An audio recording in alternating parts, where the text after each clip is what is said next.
That's why there's so much clickbait out there. Everyone's trying to get a good backlink, you know? Basically, every story you read along those lines most likely has its roots in a company.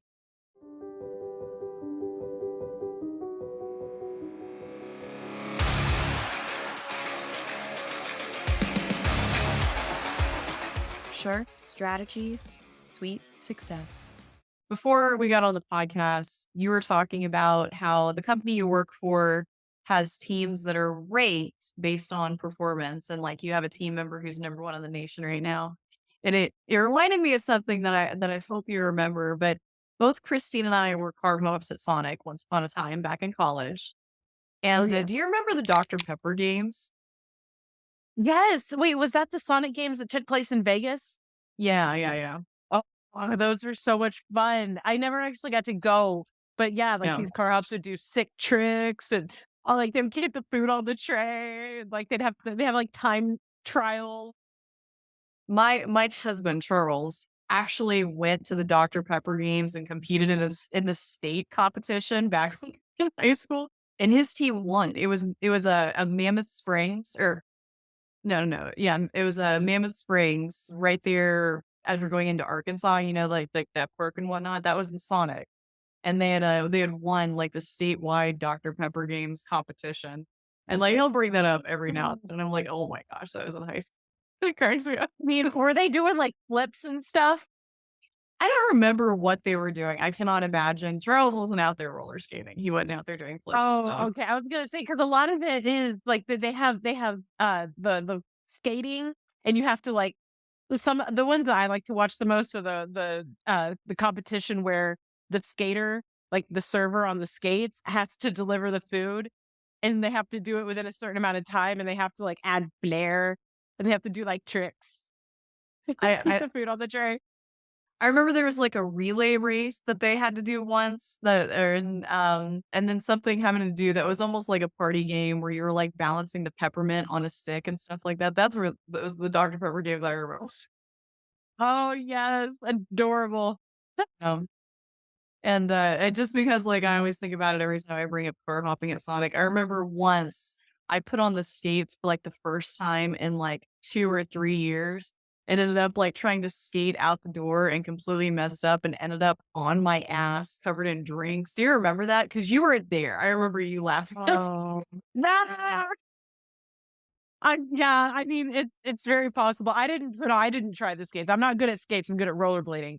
I never tried the skates, but I that seems like something that you would be brave enough to do in front of an And then audience. totally fuck up. Yeah. Yeah. Ah, Very much. Yeah. Anyway, back reminiscing for like the college era of doing Sonic and roller skating and Dr. Pepper games. But congratulations to your team member for doing so well. And your team got sixth nationally. right now, yeah, we're sixth nationally. So kind of the way it works, we're graded on certain attributes of our the way that we handle our calls. So everything is based on the number of calls you take in a day. So the more calls that you're able to take, your metrics have the chance of being better because we're graded on things like how much delinquent dollars that you collect, how low of a rate people are calling back within a week, how low of a rate people are canceling through porting out or otherwise within a month of talking to them. So they're kind of like on a scale, but now it's been about 3 or 4 weeks since we did our realignment. So this new group of people, they're uh they're kind of starting to turn over a fresh batch of performance stats since coming together as a new team. And yeah, we're number 6 in the nation right now. So we got to wait till the end of the month to see kind of how the rest of September plays out. But this is a bad start. Well, congratulations. That's really awesome. I had to take a note really quick because so for this podcast, 2 podcasts ago we played a game. And we're gonna play a game again, except this time it's a game that I hope a lot of my listeners will find interesting, and it's called Guess the Benchmark. So what we're doing today is I've laid out about looks like 7 law firm marketing metrics. And what I've done over the past like 2 years or so, I've done like a lot of marketing audits for law firms where we go through and analyze a lot of their systems. And because I'm able to do that, I'm able to take and keep a lot of numbers, like basically how many leads is this law firm getting, how many calls. I've kept those, collected those, and developed a list of marketing metric averages based on the law firms I've worked with. And then we have our benchmark, which is the goal that we're trying to hit with these marketing numbers. So we have the average, which is where most law firms sit, or at least most law firms that I consult with sit. And then what I'm telling them, this is what your goal is, what your goal should be. So game we have set up today. I'm going to take Christine through each of these marketing metrics. Um, she's going to ask a few questions about the metric and just to get a sense of where the average might be, because she's going to guess what the average is. And then just to help get her in the ballpark so she doesn't over guess wildly or under guess wildly, I'm also going to give her the ideal, like basically the goal. So you guys are going to get all of this, and then we're going to, through the course of this game, learn what are the averages. And then you can take this to your law firm and pull these numbers for yourself and see where you sit on the scale of what are average, where are most people at, and what is the goal, what number are we trying to reach. It would So also make it would make a lot of sense too, because I'm somebody who, if I was starting up a law firm, and I wouldn't really know that much about where my benchmarks should be. So a number like, oh, 80% seems good, but it may not be as good as where it should be compared to where your competitors are currently performing at. yeah. And then, like, mm, there are a lot of industry averages out there that are going to apply to law firms that are very much bigger than you or very much smaller than you. I can tell, like, my listeners who might be tuning in, like, if you're wondering, like, what kind of law firms are these numbers coming from? They're personal injury law firms. One, I needed to home in on one type of law firm, the law firm I work with most. So we're going with personal injury firms. And then these are going to be law firms that have somewhere between 5 to 10 employees, including their marketing team, to give you a sense of where their kind of revenue might be or how big the law firm is. So I don't think I've really done this for any law firms that have any more people than, let's say, like 20 people on their team. I have done this for some bigger firms and I have done this for some smaller firms. So these numbers are an average. But again, around 5 to 10, employees on average, sometimes as big as 20, a few that are a little bit smaller than that. So to give you an idea of what we're talking about here. So we'll go ahead and get started. Um, the first marketing metric is organic traffic. I'm going to explain one thing about this. This organic traffic, when we're talking about organic traffic, that is people who visit your website who are coming from Google search, Bing search, DuckDuckGo, or other similar search engine. So if you were to open up Google Analytics and go to your acquisition report, you'll need to look at specifically the traffic channel that says organic traffic. Um, so that's the metric we're talking about. Christine, go with your questions. What is the goal? Like how is it measured? Is it per 10,000 or what's the goal? It's usually just measured per visit. So per session is actually technically what it's called in Google Analytics. And so, it's a whole number. Um, yeah. Are you looking at it per day, per week, per year? Okay, so that's important. All of these are weekly numbers. So these are going to be definitely weekly numbers.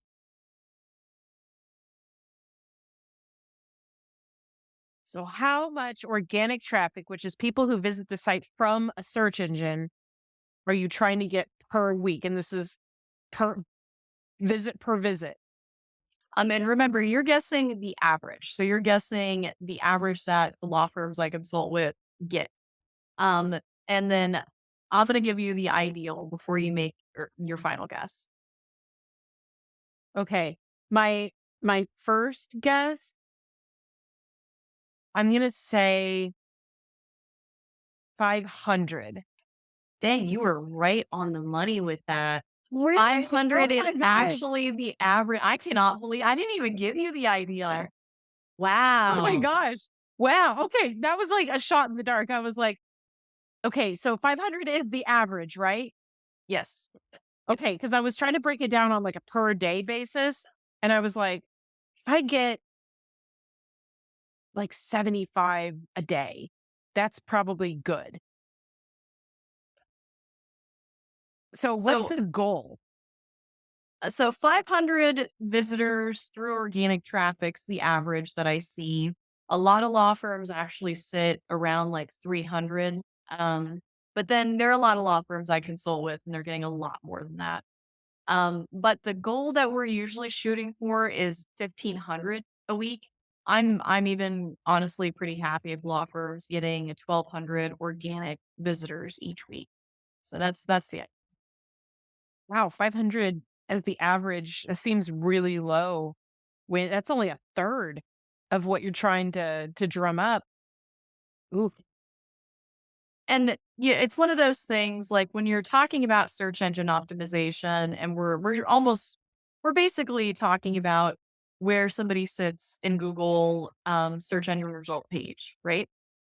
And you have to imagine that the people at the tippy top of the pyramid, who are like number one or number five, are going to have more visitors than somebody who's on like page two, page three.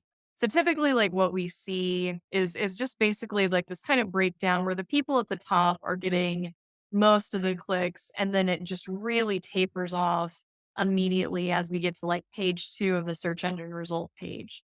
So either you're on page one and you're getting, 1,200 to 1,500 visitors each week, or you're on page two and you're getting 300, 200, something less than that, each week. And this is talking about like for your entire website, every page on your website, not just any specific page. So I'm also curious too. So whenever somebody's like, "Hey, we need to increase our search engine optimization," that's really the metric that they're trying to bolster the most. I'm sure yeah, other metrics will also be impacted, yes, but that's the one if they're like, "Oh my gosh, we're only at 300, we need to be at 1,500.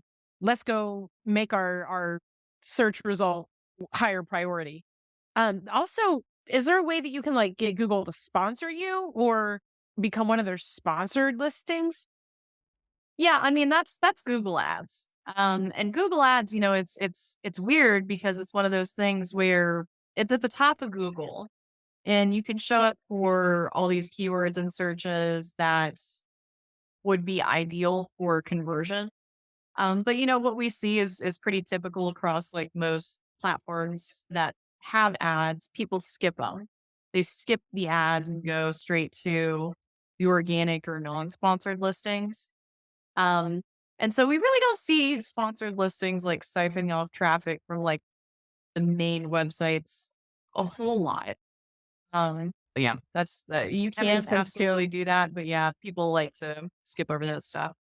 I skip over that stuff. I always do. I'm just like, I don't want to be sold. This is all advertising, and I just scroll down to the next organic listing. Yeah, interesting. Okay.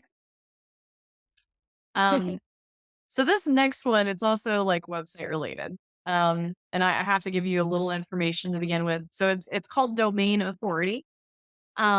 And then it's not something that Google says that they measure, but they absolutely do. It's just basically how authoritative Google believes your website is. And Google doesn't share with us how it measures this, but there are a number of SEO tools that have their own way of measuring this number. And if you're into SEO even a little bit, you're probably familiar with what domain authority is and maybe where your website sits. So domain authority, Christine, is a scale from 0 to 100. So already you have a idea of what the average might be, I guess. So I'm gonna like what we're looking for is the average, and then we have the ideal. What questions do you have about that one? Well, obviously, if I'm thinking of it like like just a person walking the street, rocking down the street, I'm thinking domain authority. You're either the top dog in the room or you ain't. Yeah, So yep. whenever you say on a scale of 0 to 100, I'm like, well, obviously I want to be 100. But this is also based on somebody else's opinion. So Google, they factor your domain authority based on they now they say that they don't do it, but clearly they do, as you say. So, like, what factors are they taking into regard? Are they looking at how much site traffic you receive overall? How do they know that? Are they looking at just how much site traffic you receive through their search engine? Um, yeah, like, So that's kind of interesting. Like one, I don't think officially anyone can claim to know exactly the numbers that Google uses within their domain authority metric because Google says they don't use domain authority. But I already said that we know that they do, and we know that because a couple months back there was a basically a leak in Google, and I think we mhm, talked about that. And so, like, all of this documentation was released about Google search algorithm and how it worked. And what we found in there were references to a metric that was basically called site authority. And a lot of us search engine optimizers are taking that to mean like Google did indeed have a metric that was like domain authority. Domain, and I mean, I feel like I'm making this confusing, but domain authority, like if we're capitalizing the D and the A, domain authority, that's like a company specific metric created by a company called Moz, MOZ. And it's the same thing that we're talking about how authoritative a site is based on a score from 0 to 100. That's like what domain authority is. And there are other companies that have similar ranking systems.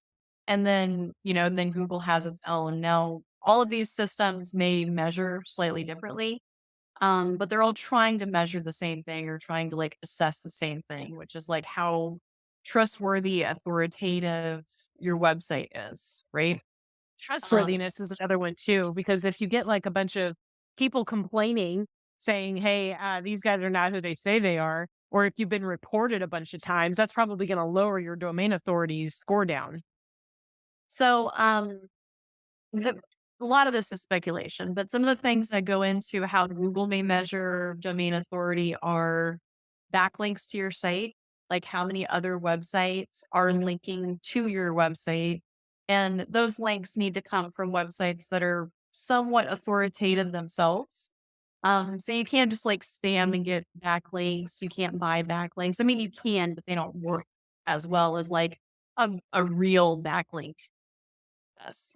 I know that sounds a little vague, but it's kinda hard to explain. That's a Well, I whole mean, podcast episode altogether.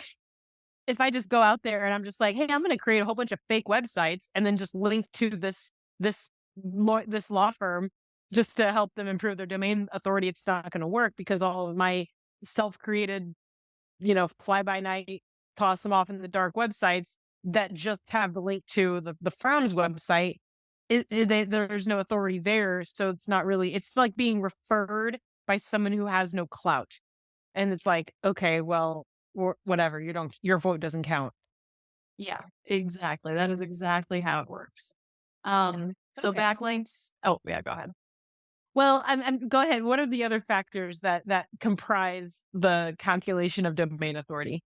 Again, speculation, but real quick, I'll try to fire them off. How old the website is. Where you said how many backlinks it has, how big it is, and then also potentially how people behave on the website. And some of that can be measured through like how they use your website in browsers such as Chrome. But again, there's a lot of stuff we don't know about that. But just to give you some more.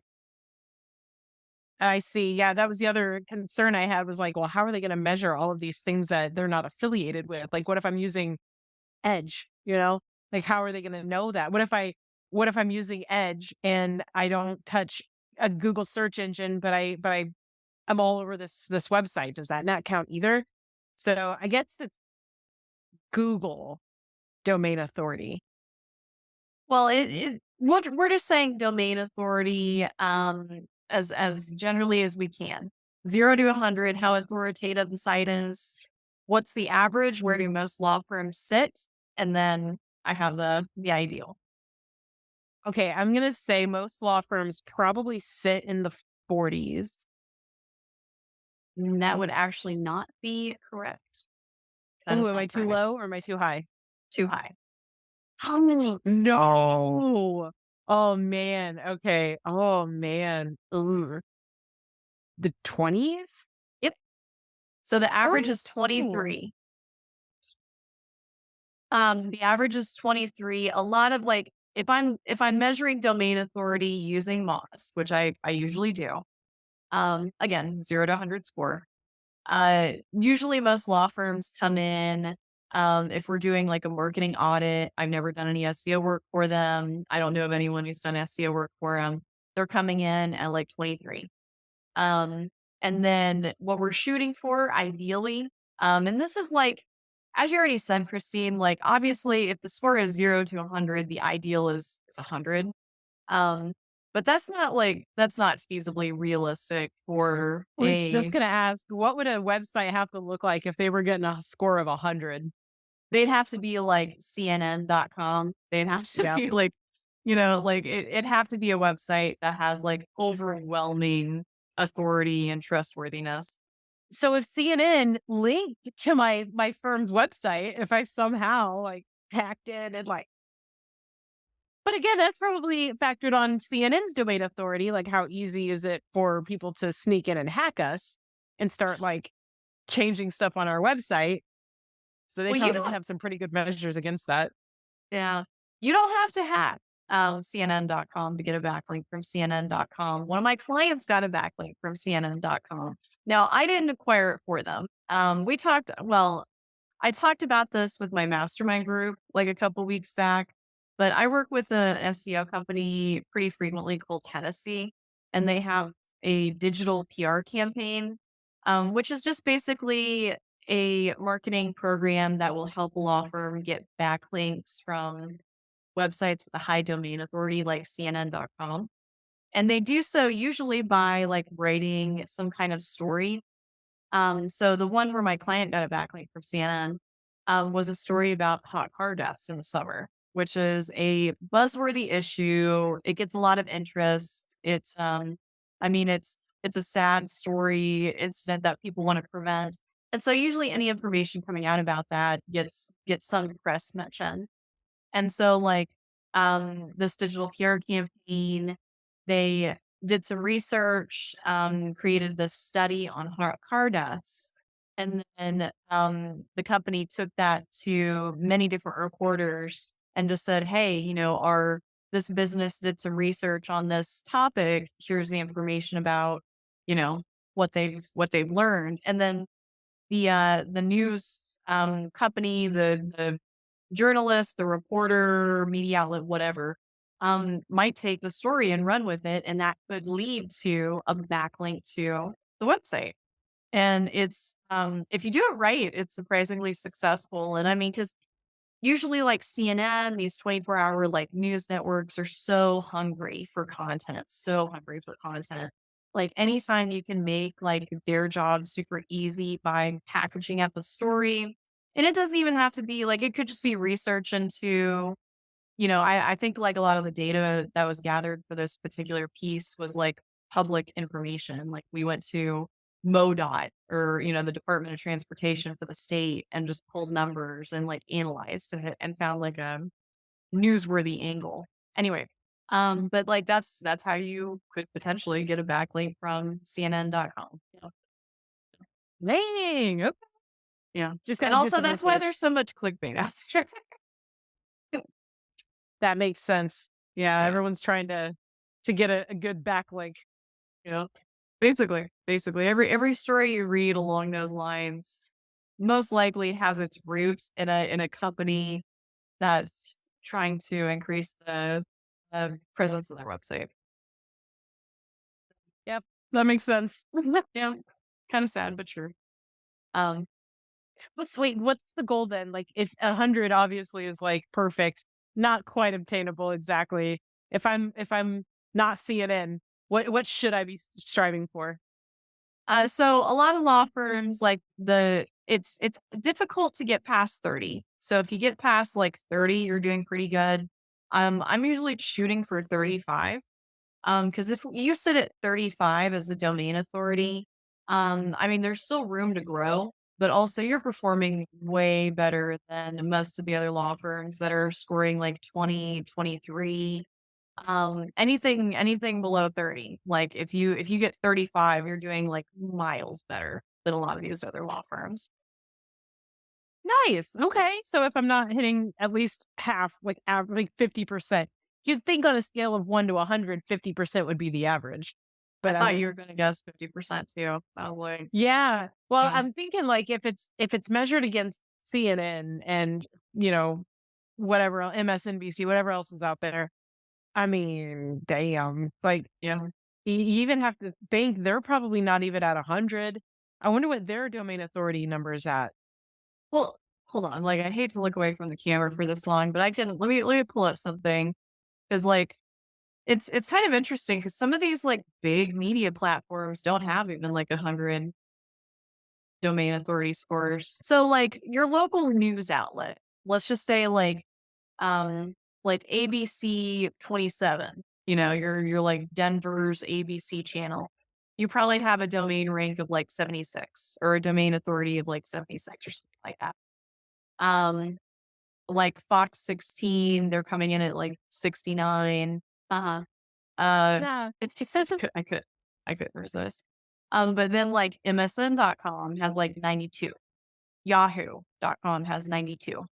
Yahoo is like the oldest website on the planet, and for some reason it's still around. Um, and like honestly, of this list that I'm looking at, like 92 is the highest. Um, yeah, I'm looking through here. So like just to give you an idea of like where other law firms sit, or not other law firms, where other websites like having a domain authority of 100, you're like the US government.com or something like that. Like you're Does the Google pinnacle. have its own domain authority? I don't know. I was just wondering that. It's probably 100. Google's like, yeah, we're the best. Why would Yeah. It's like obviously everything is measured against us. Duh. Christine, nobody has ever asked that. I really don't. This would be I have to funny look if at you that. typed it into Google and it like took you to like this other website and it's like you have entered a certain zone, an area that is not normally wandered into. I definitely haven't talked about it on this podcast, so I'll tell the story. But I apologize if I've told you this before, Christine. But when Charles was finishing up his master's and what you call it, the computer science or whatever that freaking degree was. Whenever he was finishing up his master's, like he was working on a project and like went to Google and Googled a question about Java. And it's like, how do I da da da da? And like the Google logo, like instead of like actually searching when you put search, it like froze and then the logo like tilted back and like an invitation came out where the logo tilted back. Like I saw it, like I was there in the room. He was like, "Come look at this." And like he actually got a job invitation, like not a job interview invitation from Google that way. Cause they were like, we like the questions you're asking. And like, would you like to come and interview for Google? And so he went to New York and interviewed with Google. And I think he turned down the job. Or he was rejected. Maybe both were true because the job would have had him relocate to a big city. But like I just always thought that was so funny. Like I always wanted to trigger Google. Like I can Google something and then it like reacts to it. It's just like you fucked up. I can't believe you're asking Smart. this. You are so smart. Leave. Have a job interview. It's like, oh, thanks, Google, but I'm already happy where I am. I'm already happy where I am. Um, well, and I mean back in the day though, like and it's a cool cred that he got invited to interview for Google. But back in the day, and particularly around this time, like these tech companies were hiring like like everyone. They were hiring like absolutely everyone, like with almost no experience. You were getting tech jobs. Like Charles, before he had his bachelor's degree finished in computer engineering, he had a job at Lockheed Martin. Um, So like, the hiring for those tech jobs back in the day was just insane. Um, so not to take him down a peg or two, but that was just the truth of it. It's not that way anymore. Like you probably couldn't get an interview at Googling creative questions anymore. So next marketing metric that I had um is reports downloaded. And so this we talked a little bit about this before, Christine, but a lot of law firms will have some sort of free download or report that they'll make available on their website. It's a way to build a marketing list. It's a way to potentially find new clients that you want to sign to your firm. It's also a nice way to like give back and educate people because if they request a ebook about car accidents, then they most likely are dealing with some sort of like car accident claim. I don't know anyone who's requesting that kind of thing casually. A lot of law firms use this strategy. And so I wanted you to guess the average, like how many reports do people request from law firm websites each week? Hmm. I suppose, like, if I a report, I would probably need to be somebody who understands to ask for a report. And would that be something that's already available, or would I have to like reach out to somebody to request it? A lot of times people are requesting it via like a form, like a web form. Like give me your first name and email address, submit, and then the ebook is emailed to them immediately after. And they're usually learning about it. I mean, there are a bunch of different ways to feature an ebook, but a lot of times they're learning about it by visiting the law firm site and seeing something about the book on the homepage or on a blog page they're visiting. Yeah, they would have to know to ask it because I would if I go to a law firm website, I have no idea. I'm gonna be like, I'm gonna talk to somebody. Like I don't want to do digital homework. So it's interesting. Like, what would even prompt me to do it? You'd have to have some kind of like a, hey, download our ebook to learn more. So there'd have to be some kind of like a, hey, did you know that you could be in one of these categories? Find out by looking at where you stand through our ebook, whatever that the ebook entails.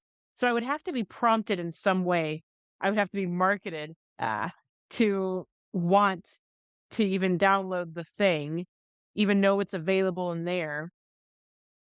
But then, like, you would have to be kind of. I feel like you'd have to be a little bit more serious. Um, so is this number of reports requested, or the number of reports requested against the percentage, against how much traffic you get? So whole number, how many people requested a report? So, So I guess it's if you kind of got keeping in mind the average like organic traffic, which yes, you guess 500. Yeah. Yeah. I was gonna say if 500 people are on average are visiting my site every week, how many of those 500 would I think half of those 500? Probably not even that. Probably like 25%. At So, I'm gonna say 50. You're over. Okay, okay, like 20. Okay. So you're still over on the average, but the average is pretty low. So on average, when I'm talking to a law firm, they reach out to me, hey Tiffany, would like to do a marketing audit with you. Here's the key to all of our CRM and website and stuff. Take a look around.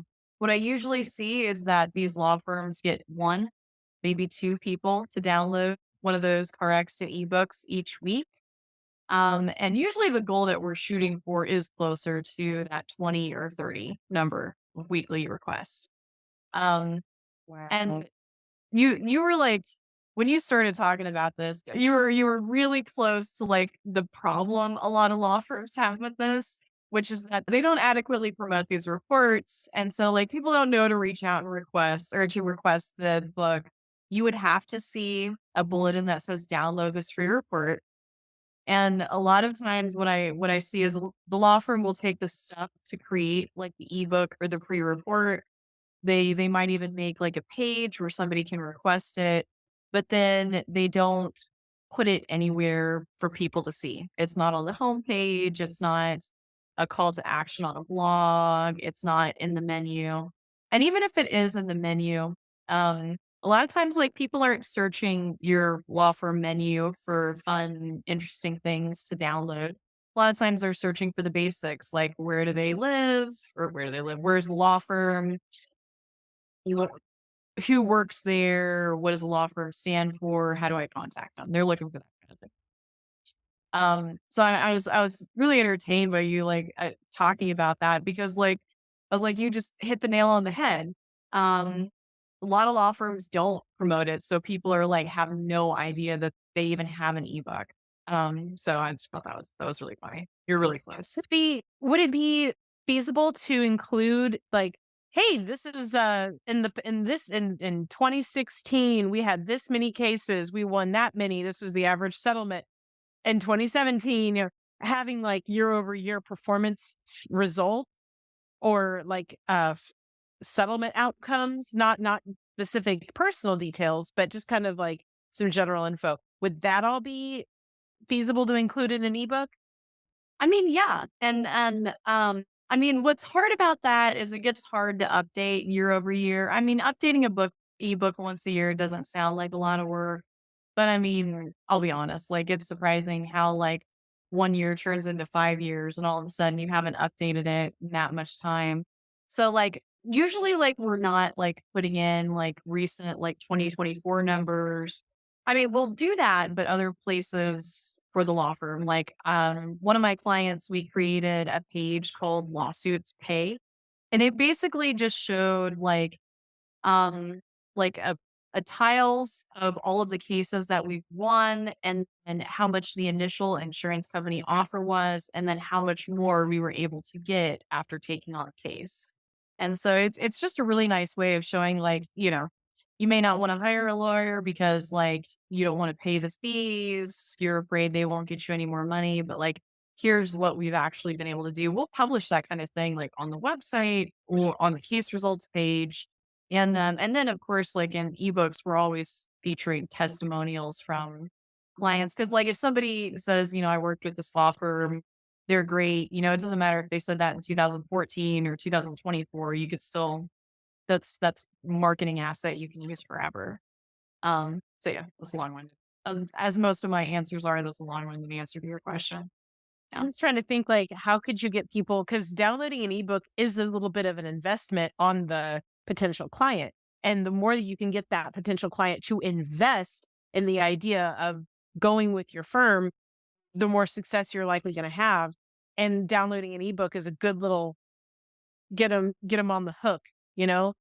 And the more that you can make that ebook worth the download, the more success you're going to have at that. So if you have things like, oh yeah, like client testimonials or different cases that they had, like situations of cases that they had taken on. Like, hey, figure out if we're the right firm for you. Here are some situation, action, outcome examples that you can reference and go look to.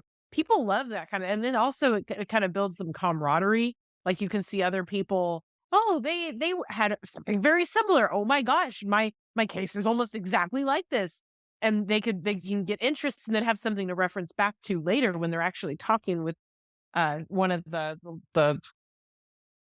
employees, the intake at the firm. Yeah. All that stuff is just a great way to like convince somebody that you're the law firm to go in. And there's so many things you can pack into an ebook. And getting people to download the ebook. I mean, when we started talking about this, like it pretty much said like anyone who downloads an ebook about car accidents, you can feel pretty confident have been in a car accident recently. Like that's not somebody people are doing that for fun.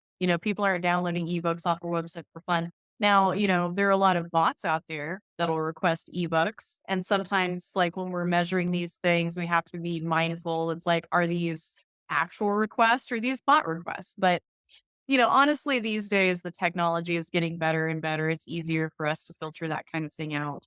Um, But, it's a great way to it is also a great way to, like, chain yeses. So, like, "Do you wanna download a free ebook from this law firm?" Yes, they open up the ebook and they're reading it, and it's like, "Here are some of the great results we've gotten for our clients. Here's our phone number. Do you wanna call our law firm?" And it's yes, and it's another yes that you chain together. Um, Or do I any of these stories resonate with you? Do you see yourself as similar to any of these past clients? Yes, I do. Okay, hey, it sounds like this might be for you. You want yeah. us to go ahead and get? How about let's go ahead and hook you up with our number? Would you like that? Yes, I would. Yeah.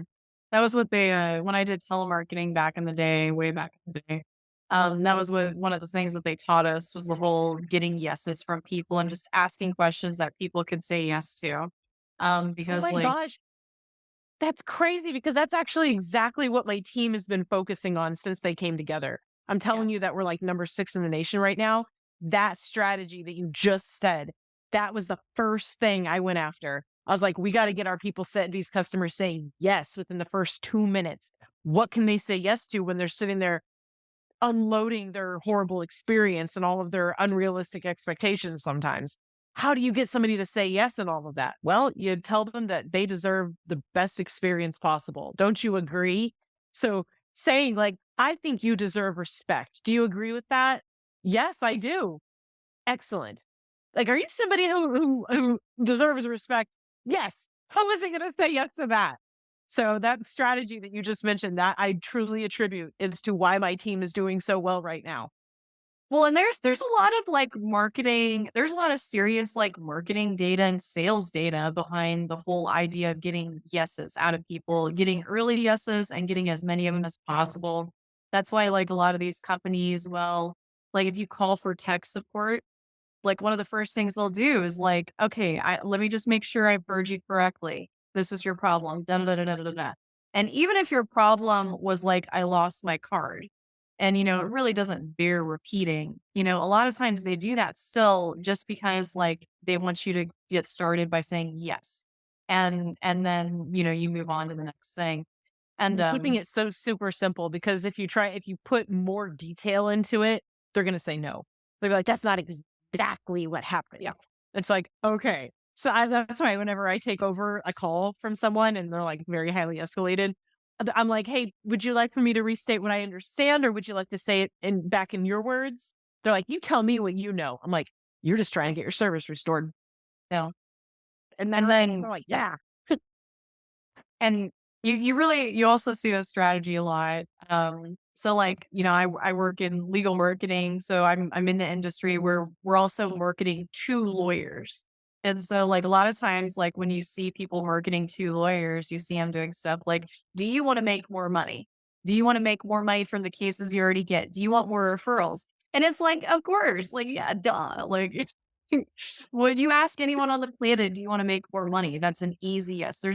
I mean, there are a few people who will be like, "No, I'm good," but those are like the angels among us, they're not, Yeah, most people would say like, "Yeah, I'd love to make a little more money, sure." I ask people, there's 3 things that I ask people, and they're gonna say yes to one of them. Do you want more money? Nah, money's not really my motivating factor. Okay. Do you want an easier day at work?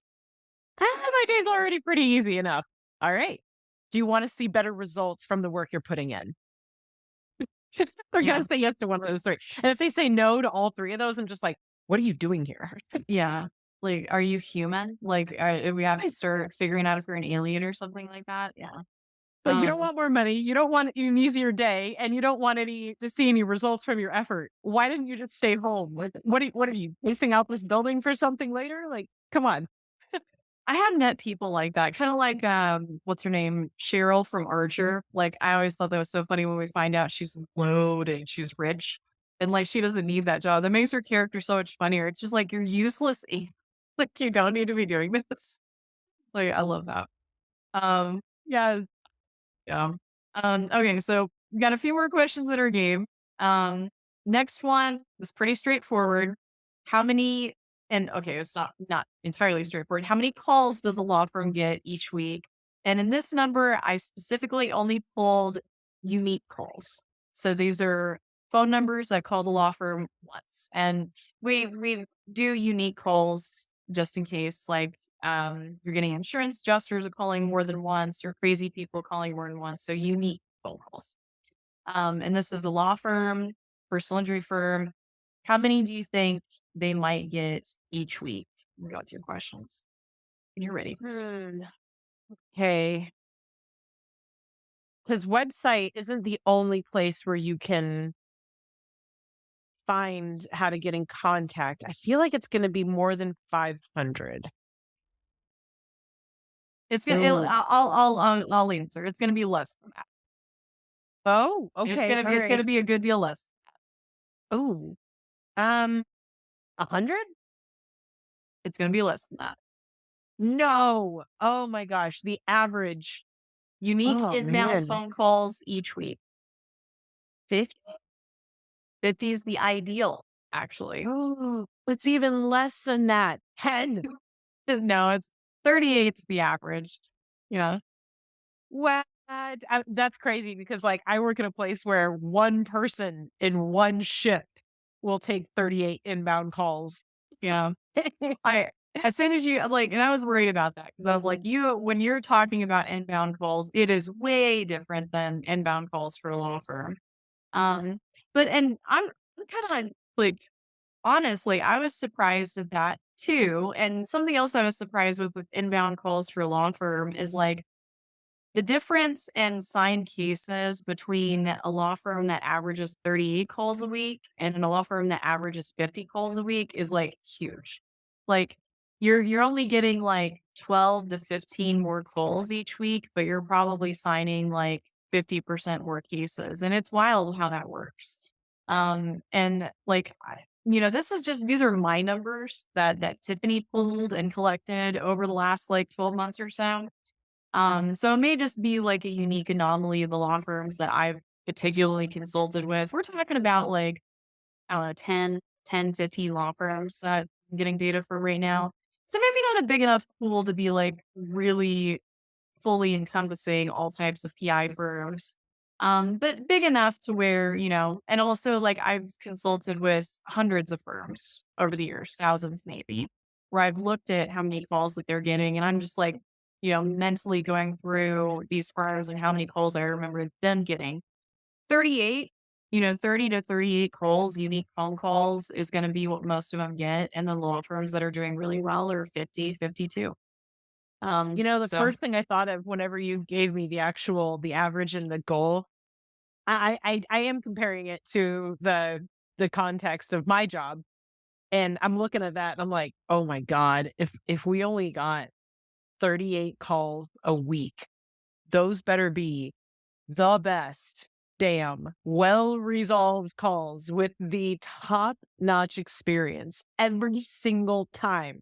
You do not have room to F that up, to mess that up." I mean, you only now that's a very small amount of callers. Like, those have to be the best. You gotta be on your game. No room for mistakes. Every time, every call matters. I mean, every yeah. call does matter, whatever you think about it. But I work in a field where, just on one day, we're taking over 1,000 calls in my community. My community, one of 11. Oh, You I know, well, in I the have, I have one like, each day, our site, our site alone, and there's, like, I forget how many sites across the nation. I think that there's, like, 20, maybe 30 something sites. We're taking 10,000 inbound calls every single day. oh my God, 10,000. A site a day. Yeah. Well, and so, like, it's weird, but, well, okay. So we talked about this on one of our first episodes. Because you mentioned like you would be really nervous to call a law firm, and I even mentioned like I'd been really nervous to call a law firm before. And I think a lot of people like are, and the choice to call is a big commitment. It's not, it's probably not like a customer service complaint. You were charged $40 more this bill than the previous bill. This is like a your life, your money um, type of phone call. So it's a bigger commitment, I think, in most cases. And then also, like, if we were to compare that to, say, the average number of like contact forms, like a law firm gets each week, like we're most law firms get way more form fills than they do calls.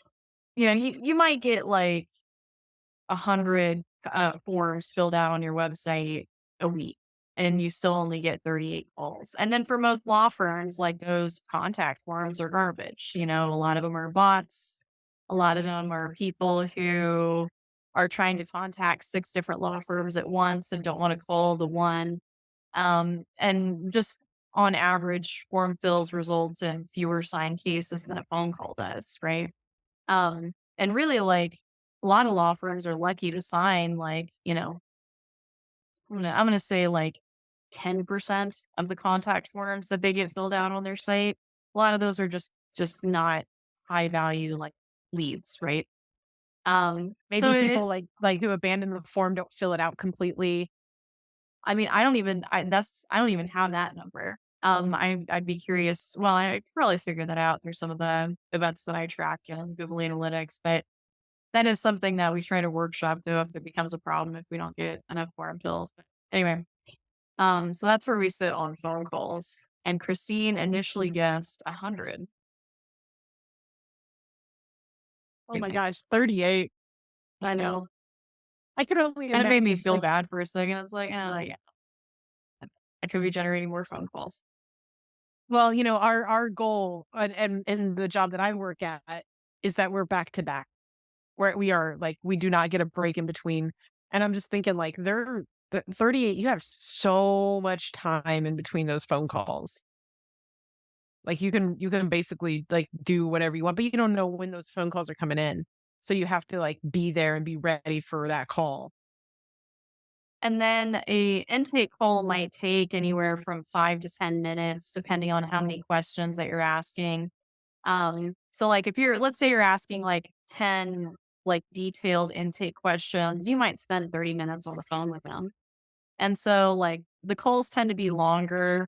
So like I didn't really coach people on intake a whole lot, but like if I do, one of the things I'm usually saying is like, let's just try to get people through each phone call as quickly as we can and get them off the phone to take the next one. Cause the calls can take a long time. And then like business owners get really optimistic about the kind of marketing data and contact data they can get in that first initial intake call. They want to get birth dates, they want to get anniversary dates, they want to get information about the insurance company. And like sometimes people will abandon those calls because they just get too long. Or get frustrated with the process or even try to make a call even like a lot longer. And so controlling how much time is spent on the phone, even if we are just getting 38 calls and not like 1,000 a week, it's still like super important because these calls can go on and be really, really long. And you're also dealing with like these sensitive personal topics. You know, I mean, in personal injury is somebody's injuries, but if it's criminal defense, it's somebody who's been in charge of the crime or family law, somebody who's getting divorced. So can be emotionally taxing too, which is important to think about. That makes sense. Yeah. Yeah. All right. So we have three more marketing metrics we're wanting to go through. So the next one are total personal injury leads. How many leads do each of these law firms get? And you have a lot of information. So you know how many calls, which is about 38, and you know how much website traffic, which is about 500. So total leads. And okay, so the website traffic and the actual phone calls, the phone calls are the ones that you're actually getting. And are there any other ways that people can I guess the website traffic, they would fill out a form, and a form is pretty much like an intake form. It's like the same questions that you would ask if you are over the phone. They just fill it out without being on the phone, right? It's fewer questions. Usually it's first name, last name, phone number, email address, and then a summary of their case. And then usually for the law firms, the contact form is what will initiate the intake person to call the lead back and actually complete the full intake. And keep So in you could mind have that keep in mind that a lot of those forms end up no place. We call back and nobody picks up. That makes sense. So you can have a form filled out, but you don't have a lead. You can have somebody call, but it's not a lead. A lead is something that is like, okay, yeah, this is tangible. This is something that we can actually pursue.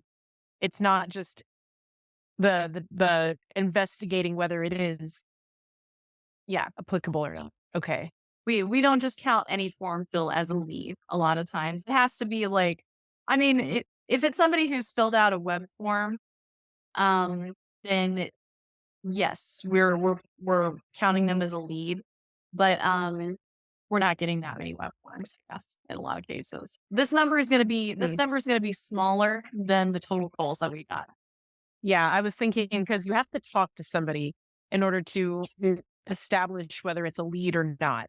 So if you're only taking about 38 inbound calls, maybe placing even less than that outbound, the leads that you actually get, the feasible, tangible, these ones could work. Possibly, okay, I'm going to say the goal maybe is 10 and the actual is maybe like 3 to 5.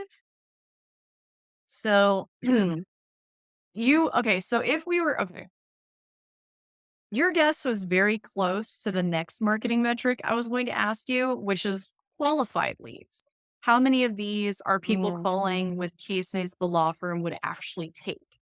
And so like you were really close. Like if we were counting qualified leads. So like the average for qualified is 6 per week and the ideal we're usually shooting for is like 15 a week.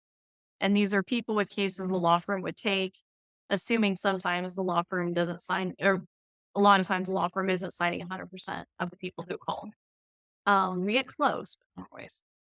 Um, Now for Qualified. total leads, huh? Yeah, okay. Total, yeah. So total lead, that's going to be a step before qualified. These are Yeah, ones that you're actually like you've gone a little bit further from the the call or the form,